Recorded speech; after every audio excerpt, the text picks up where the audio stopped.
ከተራራው ስብከት አንዱ ክፍል ነው ይሄ የተነገረው እና ኢየሱስ ተራራ ላይ ይዟቸው ወጥቷል 400 ድቅድቅ ጨለማ አመት በኋላ ነው ታውቃላችሁ ነቢያት የለም ቃል ብርቅ ነው ነብይ የለም እና ጥልቅና ረጅም አመት እስራኤል በጨለማ ውስጥ ነበረች የመጨረሻው ሚኪያስ ነው ነብይ ከዛ በኋላ ነብይ አልተነሳም ታቦቱ አለ ካህናት አሉ ልብን የሚነካ መንፈስና ጥበብ ያለው ቃል ግን የለም የሰማይ ዝግ ነበር ምድር ናስ ነበርች ለእስራኤሎች እና በዚህ አውድ ውስጥ ሆኖ ሌላም የተጨመረባቸው አለ እስራኤሎች ታውቃላችሁ በተለይ ኢየሱስ በተወለደ አካባቢ ሄሮድስ ህፃናትን ገሏል በዚህ በመልእክቱ ኤርሚያስ እንደዘመረው እንደሰበከው ኤርሚያስ 31 ላይ የተነበበው ራሔል ለልጆቿ አለቀሰች የሉም እና ብርቱ ጩኸት ከባድ ዋይታን አሰማች ይላል ራሔል የተባለችው እስራኤል ነች ታውቃላችሁ በርግጥ ያዕቆብ ልጅ ራሔል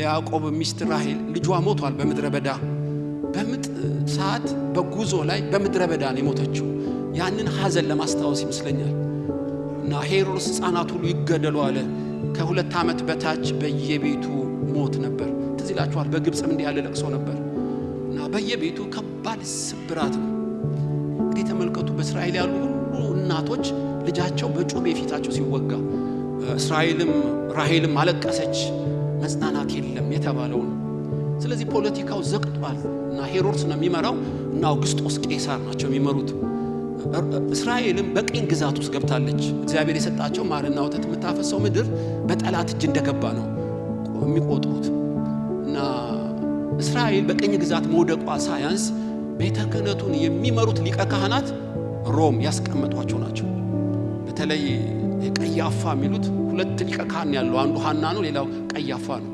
ሁለት ሊቀ ካህናት እኮ የሉም በእስራኤል በቃሉም የሉም አንደኛው ቀሚስ ይልበስ እንጂ ፖለቲካ ነው የሚያራምደው ኢየሱስን የገደለ ነው ታውቃላችሁ በጣም አደገኛ ሰው ነው እና ቤተ ክህነቱ ነጭ የተቀባ የመቃብር ቤት ነው ብሏቸዋል ጌታ የወንበዴ ዋሻ ብሎታል ተመልከቱ ፖለቲካው እንደዛ የተበላሸ ነው ቤተ መቅደሱም ተበላሽቷል ተቀላላው ህዝቡም እናንተ የፉኝት ልጆች ያላቸው ዮሐንስ ያለ ምክንያት አይደለም ስለ ፖለቲካውና ቤተ መቅደሱ ከተበላሸ ህዝቡ ምን ሊሆን ይችላል እና ትክክለኛ ትምህርት የሚያስተምራቸው የለም አጠቃላዩ ጠፍተዋል ማለት ነው በዚህ ስብራት ውስጥ ነች ኢየሱስ በነበረበት ሰዓት እና ኢየሱስ የተመረጡ ደቀ መዛሙርቱን ተራራ ላይ ይዟቸው ወጣ ሆን ብሎ ይመስለኛል እና አሁን ታያላችሁ ጨለማውን በቤተ መቅደስ ታያላችሁ ጩኸትና ምሬቱን ታያላችሁ የወደቀ የዘቀጠውን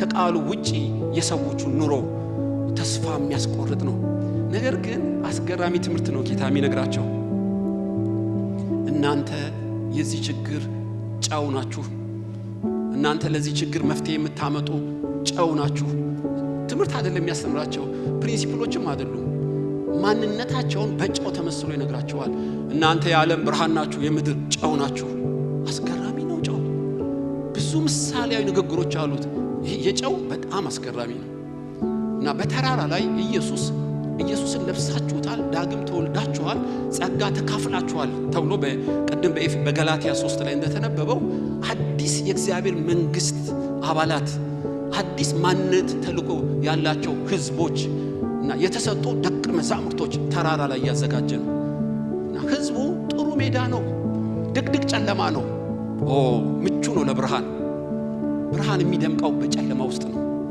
ታውቃላችሁ አዲስ አበባ አሁን ስትወጡ ትገረማላችሁ ውበቷ የሚጨምረው ምሽት ላይ እና ህዝቡ ሁሉ ለቅሶና ዋይታ ላይ ነው ጦር ነው ለጨው ደስታው ነው እና ጨውን መቀየር አትችሉም ይቀይራል እንጂ አይቀየርም የተበላሸውን ነገር ያቆመዋል ያጠፋዋል ጨው ዛሬ በየጠረጴዛችን ላይ እንዳለው አይደለም ጨው በጌታ ዘመን እጅግ ውድና ተፈልጎ የማይገኝ ነገር ነው እንዲያውም ይሄ እስራኤሎች ሮማን ደሞዝ ለወታደር የሚሰጡት በጨው ነው እንደ ደሞዝ ሁሉ ይቆጠራል ኢቭን በኢትዮጵያም ውስጥ ድሮ በጨው እንደሚለዋወጡ ሰምቻለሁ እና ይሄ ሳልት ከሚለው ነው ሳለሪ የሚለው የመጣው ይላሉ እንዲያውም ከደሞዝና ከብር ጋር ያገናኙታል ይሄንን ጨው ውድና ተፈላጊ ሆነውን የሚለወጠው እንጂ የማይለወጠውን የሚበሰብሰውን እንደ ፍሪጅ እንዳይበሰብስ አድርጎ የሚያቆየውን የጨው ማንነትን ተውሶ ኢየሱስ ያስተምራቸው ጀመር። ለዚህ ለተበላሸው ዓለም ብቸኛ ተስፋ እና ፍርድን የሚያዘገይ ቁጣን የሚከለክል ተዘልለው እንዲኖሩ የሚያደርግ ብቸኛ ተስፋ እናንተ የተለወጣችሁ ደቀ መዛሙርት ናችሁ ይላቸዋል። ዛሬ ማካፈላችሁ የተለወጠ ደቀ መዝሙር ባህሪው ሁለት ማንነቱ በሚል ስር ርዕስ ነው የምናጠናው። ተጽዕኖ አምጪ ደቀ መዝሙር ማን ነው በሚል ነው የምናጠናው ማለት ነው። በዚህ በ400 ጨለማ ውስጥ ነው እንዳልኳችሁ ከባድ ድቅድቅ ጨለማ ውስጥ ጥፋት እየጨመረ ባለበት ውስጥ ኢየሱስ በተራራ ላይ ደቀ መዛሙርትን አዘጋጀ። በብሉይም እንዲህ ነው የሆነው እና በብሉይ ኪዳን እንዲሁ ውድና በጣም ተፈላጊ ሆኑ እግዚአብሔር ቅባትን እየቀባ ያነሳሳቸው ነበር እና ናኦስ የተባለ ሰው አይኖቻችሁን አውጡና ስጡኝ ያለዛ ገድላችኋለሁ አለ። እስራኤል ሁሉ አለቀሰ፣ ከባድ ለቅሶ። ሳኦልም ህዝቡ የሚያለቅሰው ምን ሆኖ ነው? የሚያድነን አጣን፣ ከጨካኝ ንጉስ የሚያድነን አጣን። ነገር ግን መድኃኒቱ ፕሪንሲፕሎች አይደለም፣ መድኃኒቱ ውትድርና አይደለም። ታውቃላችሁ ቅባት ነው። እግዚአብሔር ሳሙኤልን ልኮ ሳኦልን ቀባው። ስለተቀባ ከእንባ ህዝቡን እንዴት እንዳዳነ ቅዱስ ቃሉ ላይ ተጽፏል። ኤልያስ ብቻዬን ነኝ አትበል፣ አውቃለሁ ኤልዛቤል ህዝቡን እያስለቀሰች ነው እና የበዓል ነቢያቶች በስተዋል፣ ቤተ መቅደሱ ተዘግቷል፣ ጣዖት ገኗል፣ ችግር የለውም ሂድና እዩን ቀባው እና ከኤልዛቤል ይበቀላታል እያለ በነገስታት ነቢያትን እግዚአብሔር ይቀባ ነበር። ትዝ ይላችኋል ዳዊትም ብዙዎች ያለቅሱ ይፈሩ ነበር በጎልያድ ምክንያት 40 ቀን ሙሉ አስጨንቋቸዋል። እግዚአብሔር ግን የቀባው ዳዊት ከህዝቡ ተግዳሮትን አርቋል፣ ለቅሶን አርቋል። ልክ በብሉይ ኪዳን እንዳለው አሰራር ደቀ መዛሙርት ለዋጭ እንዲሆኑ በተራራ ላይ ማንነታቸውን ይነግራቸው ጀመር። እናንተ የእግዚአብሔር መንግስት ዜጋ ናችሁ። እንደ ምንድነው ዜጋ የሆኑ? እንደ ጨው ናችሁ። የምድር ጨው ናችሁ። የቤት ጨው አይደለም፣ የመንደር ጨው አይደለም፣ ጠቅላላ የምድር ጨው ናችሁ። የዓለም ብርሃን ናችሁ። እኔ ጨው ነኝ ለውጣለሁ እንጂ አልለወጥም። እንደዛ እኮ ነው። ኢየሱስ የእግዚአብሔር ልጅ እንደሆነ ስታምን እና ለዋጭ ባህሪ እንዲኖርህ ክርስቶስን የለበሰ ማንነት ሁሉን የሚያሸንፍ ባህሪ ነው ያላችሁ እያለ በእምነት ያገኙትን አዲሱን ህይወት ያለማምዳቸው ጀመር። ታውቃላችሁ የጨው ጥቅም አንድ ኮሜንታሪ ላይ ሳይ እጅግ ብዙ ነው። ቁርባን የሚቀርበው በጨው የተቀመመ ነው። ንግግራችሁ እንደ ጨው የጣፈጠ ይሁን ይላል። ድሮ ልጅ ሲወልዱ ታውቃላችሁ ጨው በተነከረበት ጨርቅ ነው የሚጠቀልሉት። ቁስልን ለማድረቅ እና ብልሽትን ሁሉ ለማቆም በጣም የጨው ጥቅም ብዙ ነው። እስራኤሎች ያውቃሉ፣ ጌታም ይህን ያውቃል። ተጽዕኖ አምጪ ደቀ መዝሙር ማን ነው? ስለ ክርስቲያን ሁሉ የሚናገር አይመስለኝም። ባለበት ሁሉ ተጽዕኖ የሚያመጣ ደቀ መዝሙር ማን ነው? እንደ ጨው ባለበት የጣዕም ምክንያት ሲሆን ታውቃላችሁ እህቶች፣ በተለይ ጨው በሁሉ ነገር ውስጥ ይገባል። አስገራሚ ነው። ጨው አይቀየርም፣ ይቀይራል እንጂ መራራውን ያጣፍጠዋል። ጨው አስገራሚ ነው። ስለዚህ ለቅሶ በበዛበት በዚህ ዓለም ክርስቶስን የለበሱ እንደ ጨው ተጽዕኖ የሚያመጡ እነማን ናቸው? እኔና እናንተ ነን። ለዚች ምድር ብቸኛ ተስፋው እና ብዙ ለቅሶ አለ፣ ብዙ ሐዘን አለ፣ ብዙ ዋይታ አለ። እግዚአብሔር ይሄን ለመጠበቅና ለማቆየት ወደ ምድር የላከው ማን ነው? ቤተ ክርስቲያንን ነው፣ እኔና አንቺ። ስለዚህ ለእንባ መታበስ ምክንያት ካልሆንኩ፣ የደስታ ምክንያት ካልሆንኩ በከንቱ ኖርኩ ወይም ለዋጭ ደቀ መዝሙር አይደለሁም ማለት ነው። በአዲስ ኪዳን ያደረጉት እሱን ነው። እናንተ ሌሎችን የምታጣፍጡ ጣዕም ያላችሁ እንደ ጨው ናችሁ ይላቸዋል። ተጽዕኖ አምጪ ደቀ መዝሙር ባለበት የጣዕም ምንጭ ሲሆን ሙት ባህር ብዙ ጨው አለ ይላሉ፣ ነገር ግን የማያጣፍጥና የሚሸት ነው ይላሉ። ሌላ ኬሚካል ነገር ስለገባበት ስሙን ያዘ እንጂ ባዕድ ነገር የተቀላቀለበት ነው። በጌታ ዘመንም አንድ መጽሐፍ አንብቤያለሁ። ፍልስጤሞች ጨውን እንዲያባዙት እህልን እንደሚቀይጡት ከብዙ ኬሚካል ጋር ያባዙታል። በዛ ዘመን የማይቀይር ጨው ነበር ይባላል እና ተረቅጦ ከመጣል በቀር ለምንም የማይጠቅም።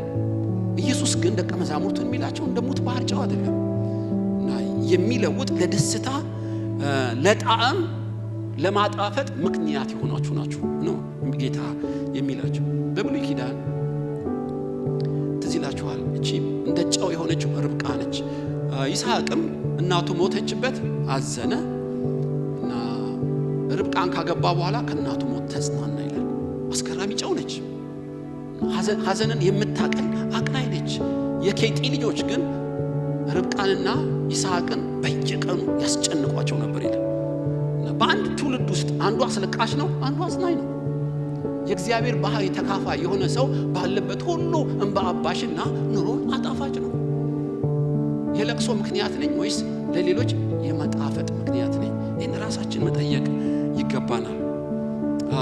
ባለፈው አይተናል። ሐዋርያት ሥራ ምዕራፍ 6 ላይ ወንጌል እየተሰራጨ ባለበት መበለቶች በዲያቆኖች ይበደሉ ጀመር። እርስ በርስ ማጉረምረም ሆነ። የወንጌሉ ሥራ ቆመ። ከእናንተ ዘንድ ጠብና ጦር ከየት መጣ? በውስጣችሁ ካለው ከአመፀኛ ብልት አይደለምን? ከወዴት መጣ? ጦራችሁን ማጭድ ሰይፋችሁን ማረሻ አድርጎ መቀየር እንጂ በክርስቲያን ውስጥ ጠብ ከወዴት መጣ? ካልተቀየሩ ክርስቲያኖች ምክንያት ነው። እና በቤተ ክርስቲያን ውስጥ ብጥብጥ መጣ። የደስታ ምክንያት የእረፍት ምክንያት የተባለችው የብጥብጥ ሆና ቁጭ አለች በሐዋርያቱ ዘመን። ነገር ግን እውነተኛ ጨው ተገኘ። እስጢፋኖስ እጅ በመጫን ላኩት። ያን ሁሉ ብጥብጥ በእስጢፋኖስ ምክንያት ብቻ ጭንጫ አረጋ። ታውቃላችሁ። እና ጨው ትንሿ ጨው ብዙዎችን የገባችበትን ትቀይራለች። በጸጥታ ትቀይራለች፣ በፍጥነት ትቀይራለች። እና እስጢፋኖስ እንደዛ ነበር ይሆን። እንዲህ ያሉ ትንሽ ጨው ባለበት ብዙ በረከት አለ። ትዝ ይላችኋል እግዚአብሔር ወርዶ ከአብርሃም ጋር ሲሟገት የሰዶም ገሞራ ኃጢአት ወደ እኔ መጣ፣ ጽዋቸው ሞልቶ አልሞላ እንደሆን ቼክ ላረግ ወደ ሰዶም ለወርድ ነው። እግዚአብሔር ሆይ 50 ጻድቃን ቢኖሩ ታጠፋለህ? በፍጹም አላጠፋም። 50 ጨው ተገኝቶ ነው እንደማለት እኮ ይሆናል። 10ስ ቢገኝ 10 ንጹህ ጨው ከተገኘ በሙሉ ይጠብቃል። ፍርድን ባያስቀሩም ያዘገዩታል። 10 ጻድቃንማ አይጠፉም አለ አብርሃም። ሰዶም ገሞራ በእሳት እንዳጠፋ ብርሃንና ጨው የሆነ ሰው በሎጥና በሁለት ልጆቹ ምክንያት ክርስቲያኖች ያህዌን የሚያመልኩ ጨውና ብርሃን የሆኑ ይጠፋል ብሎ አልገመተም አብርሃም። ነገር ግን አልተገኘም። ስለዚህ በአብርሃም ምክንያት ሎጥና ሚስቱ ሲድኑ ሰዶም ገሞራ ጥፋትን የሚከለክል ስላልተገኘ እንዴት እንደወደመች ታውቃላችሁ። በቅዱስ ቃሉ ላይ እነ በርናባስ የዚህ የጨው ባህር ያላቸው እጅግ ደግና የተባረከ ሰው ነው። ስደት በእነ እስጢፋኖስ መጣባቸው በእነ ሳኦል እና ደግና መንፈስ ቅዱስ የሞላበትን በርናባስን ላኩ። እሱም አጽናናቸው ይላል ቃሉ ላይ።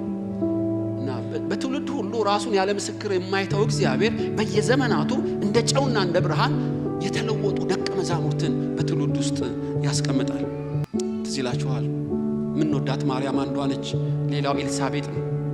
እና ሁለቱ ሲገናኙ መንፈሳዊ ቅኔ እየተቀኙ የእግዚአብሔርን ሐሳብ ለማገልገል በጨለማ ዘመን የተገኙ እግዚአብሔር በሚሰራበት ጊዜ ገንዘብ የሆኑ እውነተኛ ጨዎች ናቸው።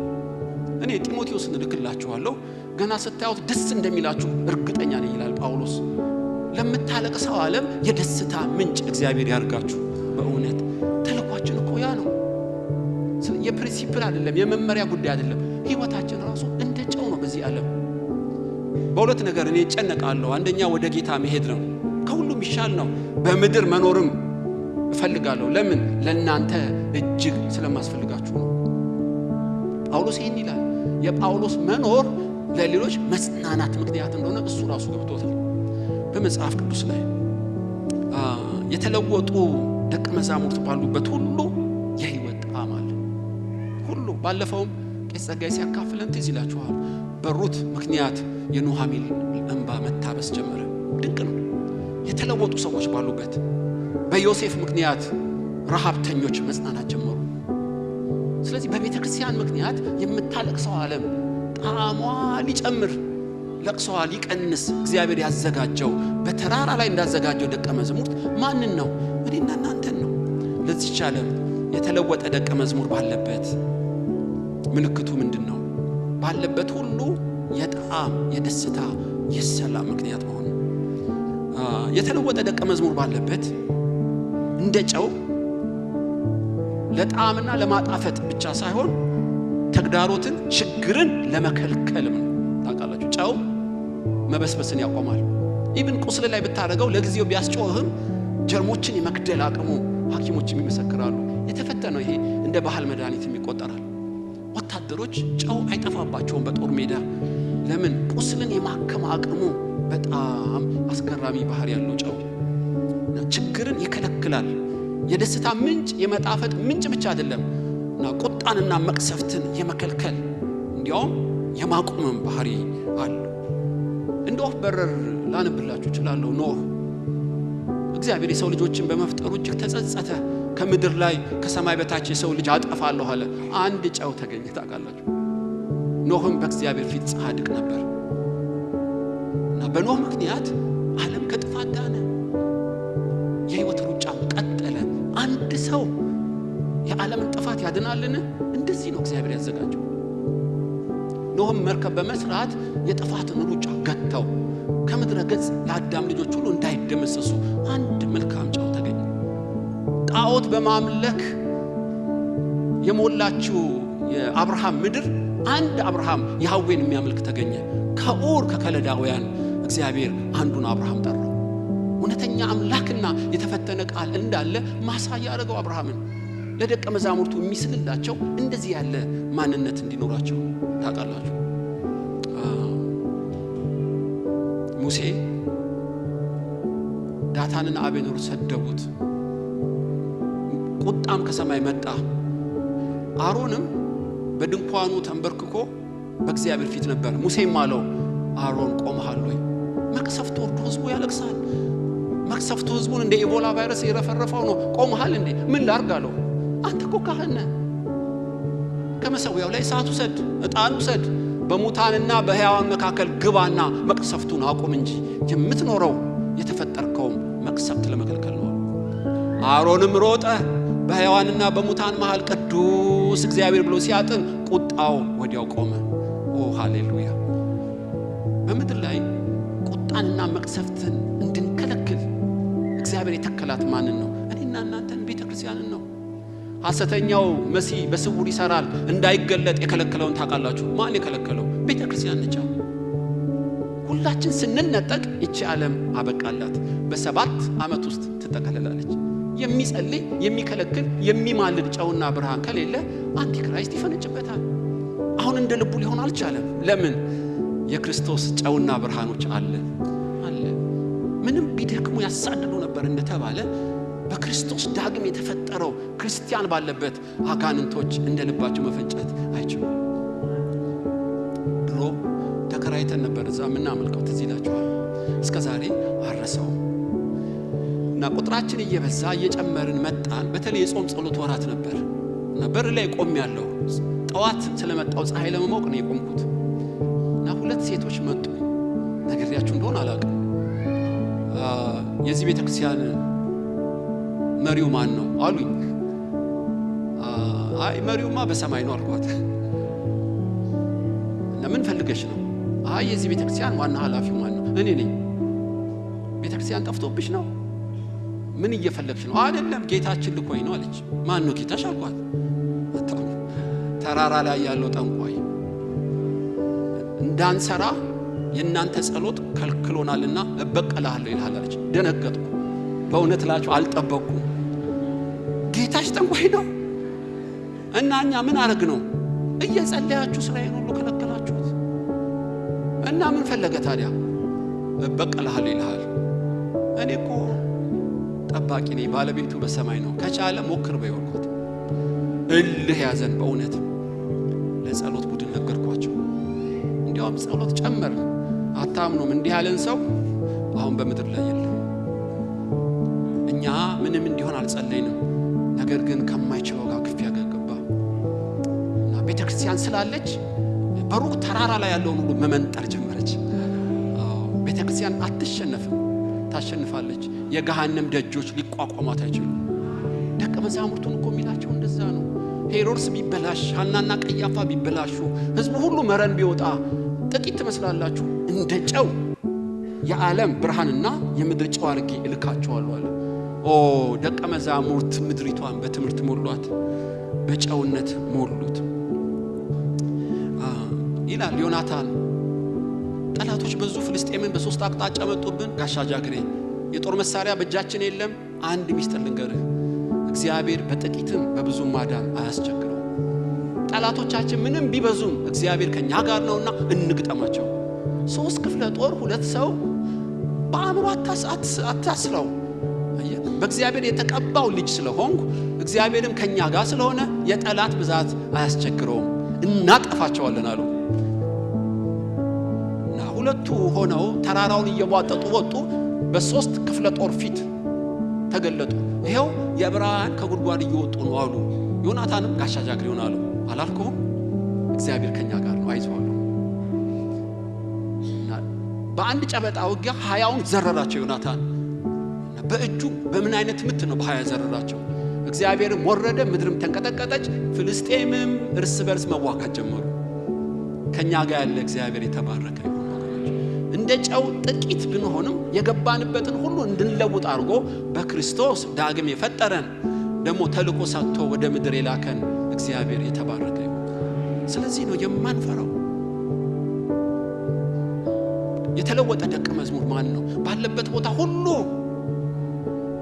የጣዕም ምክንያት፣ ባለበት ቦታ ሁሉ ቁጣ ከልካይና አዘግይ ሲሆን ነው ማለት ነው ምልክቱ። ትዝ ይላችኋል፣ ፊልጶስም ወደ ሰማርያ ሄደ ይላል። ሲሞን የተባለ ጠንቋይ ነበር፣ ህዝቡን ሁሉ ያስለቀሰ። ነገር ግን በክርስቶስ ወንጌል እየሰበከላቸው ሳለ አጋንንት ከብዙዎች ይወጡ ነበር እና ብዙዎችም ይፈወሱ ነበር። በከተማይቱም ታላቅ ደስታ ሆነ ይላል። አስገራሚ ነው። ኢየሱስም አጋንንትን እያወጣ በሽተኞችን እያዳነ በምድር ሁሉ ዞረ፣ ሁሉንም ደህና አደረገ እንደተባለ የክርስቶስ ባህሪ የተገባባቸው የተቀየሩ ደቀ መዛሙርት የደስታ ምክንያትና ተግዳሮትን የሚያስወግዱ ማንነት ያላቸው ነበሩ። አያትን እግዚአብሔር እንደዚህ ያርጋት በእውነት። ስለዚህ የምንኖረው ታውቃላችሁ ጥቂት ዘመን የቀረን፣ ለዘላለም ወደ መንግስተ ሰማይ እንሄዳለን። ጨውነት በዛ አይሰራም፣ በዛ ብርሃንም አይሰራም፣ ጨውነትም አይሰራም። ብርሃኗ ኢየሱስ ነው። ጨውና ብርሃን የምንሆነው በዚህ ምድር ነው። የምትኖረው ለማጣፈጥ ነው። የምትኖረው ቁጣን ለመከልከል፣ ክፋትን ለማስወገድ ነው። ስለዚህ በአጋንንት የተያዙ ቴሪቶሪዎች ካሉ፣ በበሽታ የተያዙ ካሉ እነሱን ሁሉ በማስወገድ የእግዚአብሔር መንግስትን ድል እንድትነሳ እግዚአብሔር የሚጠቀመው ማንን ነው? በእኛ ነው። ስለዚህ ነው እናንተ የዓለም ጨው ናችሁ የሚለው። በዘመናቸው እነ ዳንኤል እነ ናቡከደነጾር ተቋቁሞታል። እነ ብልጣሶር 127 ሀገር የሚገዙ ኃያላን ብዙ ኢኮኖሚና ብልጥግና ያላቸው ስልጣናቸው የትየለሌ የሆነውን 3ቱ ዳንኤል፣ ሚሳቅ፣ ኢሳቅ፣ አብደናጎም ከዳንኤል ጋር 4 ሆነው መንግስቱን ነቀነቁት። እሱ ነው ያህዌ ሊሰገድለት የሚገባ እያሉ በእርግጥ የዳንኤል አምላክ እሱ አምላክ ነው ብለው ነገስታት እስኪሰግዱ ጥቂት በሆኑ በተለወጡ ደቀ መዛሙርት እግዚአብሔር ራሱን ያለ ምስክር አልተወም።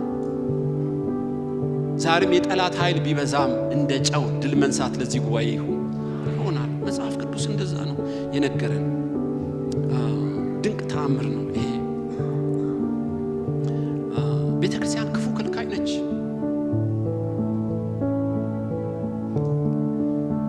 ሶስተኛ በመጽሐፍ ቅዱስ ላይ እንደተጻፈው እንደተለወጠ ደቀ መዝሙር፣ ለዋጭ ደቀ መዝሙር፣ ተጽዕኖ አምጪ ደቀ መዝሙር ምልክቱ ምንድነው? እንደ ጨው የማጣፈጥ፣ እንደ ጨው ክፉን መከልከል ነው። ሶስተኛስ እንደ ብርሃን ዕውቀትን ገላጭ። ታውቃላችሁ ብርሃን ዕውቀትን ይገልጣል፣ የአእምሮ አድማስን ያሰፋል። ምልከታችሁን ንጹህና ጥርት ያደርግ የሚያደርግላችሁ ብርሃን ነው። ብርሃን ጨለማ አያሸንፈውም። በተራራ ላይ እንዳለ ከተማ ብርሃን ሁሉን ድል እየነሳ ለሁሉም እየተገለጠ ነው የሚሄደው። እንዲያውም ወደ ቤት ለሚገቡት ሁሉ በመቅረዝ ላይ የሚበራ ብርሃን ናችሁ። በእንቅብና አልጋ ውስጥ የተቀመጠ አይደለም፣ ለሁሉ እንዲታይ በመቅረዝ ላይ የተቀመጠ የዓለም ብርሃን ናችሁ። እኔ ዓለም አቀፍ አገልጋይ ነኝ ማለት አይደለም። ሁሉም ባለበት ቢያበራ ቤተክርስቲያን ዓለም አቀፍ አገልጋይ ነች ማለት ነው። ታውቃላችሁ ስለኛ ያለው አመለካከት የምድር ሁሉ ጨው ናችሁ፣ የዓለም ሁሉ ብርሃን ናችሁ። እኔ ብርሃን ነኝ ያለ እኛንም ብርሃን ናችሁ። አስገራሚ ነው የብርሃን ባህሪ። የትኛውም ጨለማ ብርሃን ሊቋቋመው አይችልም። ብርሃን ለምልክት ነው። ብርሃን አንዳንዴ ለህይወትም ነው። ብርሃን ለሙቀትም ነው። ብርሃን ለድምቀት ነው። ብርሃን ለእውቀት ነው። ብዙ መዘርዘር እንችላለን በእውነት። እነዚህ እኮ በትምህርታቸው ዓለሙን ሁሉ ሞሉት እንደተባለ የእግዚአብሔርን የእውቀት ብርሃን የሚገልጠው በቤተ ክርስቲያን በእኔና በእናንተ በተለይ ገላትያ 3:10 ሳነብ ጳውሎስ የጻፈው ብዙ ልዩ ልዩ የእግዚአብሔር ጥበብ በቤተ ክርስቲያን በኩል በሰማይ ላሉ አለቆችና ባለስልጣናት ትታያለች። ያስገራሚ ነው። ብዙ ልዩ ልዩ የእግዚአብሔር ጥበብ ለማን ይሰበካል? በምድር ላሉት ብቻ አይደለም፣ በሰማይ ላሉ አለቆች። እነሱ አለቆች ማን ናቸው? ገብርኤልና ሚካኤል ማለት ነው። በሰማይ ያሉ አለቆች በእግዚአብሔር ዘንድ ያለው ልዩ ልዩ ጥበብና ዕውቀት ለማወቅ በቤተ ክርስቲያን በኩል ገለጠው ይላል። በመልአክ በኩል አልገለጠው። ለምን ይሄን አረጋለሁ? በእውነት መልአክ መንፈስ የሆኑ አገልጋዮች ቢሆኑ መንፈስ ቅዱስ ግን በውስጣቸው የለም። የእግዚአብሔርን የልቡን ሐሳብ ለመመርመር ቅዱስ መንፈስን በልባችን ያኖረ እግዚአብሔር የተባረከ ይሁን። አሁን እኔ ስሰብክ እነ ገብርኤል እዚህ ያሉ ማለት ነው። ማን ያውቃል? ጥበብና ዕውቀትን በቅዱስ ቃል ውስጥ ይማራሉን ይመስለኛል። እንዴት ያለ ስልጣን እንደሰጠን የቃሉ ብርሃን በመንፈስ ቅዱስ በመነዳት የእግዚአብሔርን የልብ ሐሳብ ለመግለጥ የተሾመችው ብቸኛ መድኃኒት ቤተክርስቲያን ነች። ኢቭን የሰማይ መላእክት ይመኛሉ። ከመላእክትም አለቆቹ በተለይ ከኛ ሰምተው ደግሞ ለትንንሽ መላእክት ይሰብኩ ይሆናል። ሄደው ብዙ ጥበብ ብዙ ዕውቀት የታጨቀው በክርስቶስ ዳግም ለተወለዱ በመንፈስ ቅዱስ ለተሞሉ ዳንዱ መላእክት ልሳን ብናገር የሚለው መላእክት ልሳን መንፈስ ቅዱስ በእኔ አድሮ ለመላእክቶች ያስተምራል እንዴት ትላላችሁ አንዳንዴ? ስለዚህ ቅዱስ ቃሉን ብርሃን ብሎ የመሰለው እሱን ነው። የዓለም ብርሃን ናችሁ ዕውቀት። ባለፈው እንዳጠና ነው እስጢፋኖስም ወደ ነፃ ወጪዎች ምኩራብ ገባ። ሊቋቋሙት ሞከሩ። የሚናገርበትን ጥበብና መንፈስ ግን ሊቋቋሙት አልቻሉ። ከአፉ የሚወጣው የሰማያዊ ዕውቀት እጅግ ብዙና ታላቅ ስለሆነ ሁሉም ለሃይማኖት የታዘዙ ሆኑ ይላል። እነ ዕዝራ ቀኑን ሙሉ ቅዱስ ቃሉን ያስተምሩ ነበር። ጳውሎስ ቀኑን ሙሉ ሌሊትም ጭምር ያስተምር ነበር። ለ2 ወር ያለ ማቋረጥ አንድ ቦታ እንዲያውም ለ2 ዓመት በየቀኑ ያስተምር ነበር። ኢሮፕን ገለበጠው፣ በትምህርቱ ገለበጠው። ስለዚህ ብሉይ ኪዳንን በማብራራት የክርስቶስ የማዳን ሥራ በመግለጥ ወንጌልን በሚሰብኩ ሀገሮችና ሕዝቦች ሁሉ ብርሃን እየጨመረ ይመጣል። ከተማችን ጥሩ ማሳያ ነች በእውነት። እና ማታ ስትሄዱ ድምቅ ፍክት ትብላለች፣ ግን ዳር ስትሄዱ ደግሞ ጨለማ ታገኛላችሁ። የጨለማው ብርታት ለካ የብርሃን ማነስ ነው፣ ኃይል ኖሮት አይደለም። እንዴት ውበትን ይጨምራል አልኩ ብርሃን። ይህ ሁሉ ክርስቲያን የተሰጠውን የወንጌል ብርሃን ቢያበራ በአጭር ጊዜ ከተማችን ትደምቃለች። በውስጣችን የተቀመጠውን የወንጌል ብርሃን እንድናበራው ኢየሱስ ይርዳል። ወገኖች ለራሳችን አፍነን ልንይዘው አይገባም። ወንጌል ያልሰሙ ብዙ ናቸው። ባገኘነው አጋጣሚ ሁሉ ለምድር ተስፋዋ የክርስቶስ ወንጌል ነውና እነ እስጢፋኖስ እንደሰበኩ እነ ፊልጶስ ሐዋርያት እንደሰበኩ የዓለም ብርሃን ናችሁ እንደተባለ ብርሃን የሆነውን ኢየሱስ ካልሰሙ እንዴት ይድናሉ? ስለዚህ በውስጣችን ያለው በጣም ብርቱ ምስጢር ነው። በተራራ ላይ ያለች ከተማ እንደማትቀየር እንደማትሰወር መሰወራችን ወገኖች ሆይ ሕይወት ለዋጭ ደቀ መዝሙር ተጽዕኖ አምጪ ደቀ መዝሙር ማን ነው? እንደ ጨው እግዚአብሔር በሰየመው ስፍራ የጣዕም ምክንያት ሲሆን ነው። እግዚአብሔር ባስቀመጠው ቦታ ክፉን ከልካይ ሲሆን ነው። እንደ ብርሃንስ የእውቀቱን ሽታ በሁሉ ቦታ እየዞረ የሚያሸት ነው። ስለዚህ ነው ጳውሎስ በሁሉ ቦታ እየዞርን የክርስቶስን የእውቀት ሽታ እንገልጣለን። ለዚህ የሚበቃ ማን ነው? ሳንቀላቅል ሳንሸቅጥ የሕይወት ቃል ስለተናገርን ነው። አንድ ጳውሎስ ኢሮፕን ይቀይራልን? ከተመቸው እንዲህ ነው ብርሃን የእግዚአብሔር ብርሃን እስከ ምድር ዳር ነው ይላል። ስለዚህ ለሐዋርያቱ በተራራ ላይ የሚነግራቸው ይህን ነው። የተፈጠርከው የምትኖረውም ዳግም የተወለድከውም እንደ ጨውና እንደ ብርሃን እንድትሆን ነው። ጨለማው አያስፈራችሁ፣ ተግዳሮቱ አያስቸግራችሁም። ጨውና ብርሃን መሆንን ካወቅ ማንም አይቋቋምህም በሚል ነው። ወገኖች ሆይ ምን ያህል ታላቅ ለዚች ምድር ውድና አስፈላጊ እንደሆነን ልነግራችሁ ፈልጋለሁ። ማንም ታናሽነትን አይናቃው እንደተባለ በክርስቶስ የተፈጠርክበት ማንነት ለዚች ምድር ብቸኛ ተስፋ ነው። ብዙዎች ሲያለቅሱ ታያለህ፣ መድኃኒቱ አንተ ጋር አለ። ለብዙዎች የመጽናናትና እንባን የማበስ ምክንያት እንድንሆን እግዚአብሔር ለአዳም ልጅ ያስቀመጠው አንቺን ነው፣ አንተን ነው ወገን። ከቤተ መንግስት አይመጣም መፍትሄ፣ ከተባበሩት መንግስታት አይመጣም። ልቡ ለተሰበረውና እንባው ለበዛ እንደ ራሔል ለቅሶ መራራ ለሆነው ህዝብ ብቸኛ ተስፋ እኔና እናንተ ነን። የማይወሰድ ደስታ ምንጭ አድርጎናል። እኔ ሰላሜን እሰጣችኋለሁ እንዳለው እናንተ ሸክማችሁ የከበደ ወደ እኔ ኑ አሳርፋችኋለሁ እንዳለ ዛሬ የእረፍት ምክንያት እግዚአብሔር ያርገን። መልእክቱ አንድ ነው። እንደ ጨውና እንደ ብርሃን የደስታ ምክንያት ሁኑ። እንደ ጨውና እንደ ብርሃን ፍርድን የምታዘገዩ ሁኑ። እንደ ብርሃን ዕውቀት ገላጭ ሁኑ ነው የዛሬው መልእክት። በክርስቶስ እንደተፈጠርን ጨውና ብርሃን ያርገን። እንጸልያለን።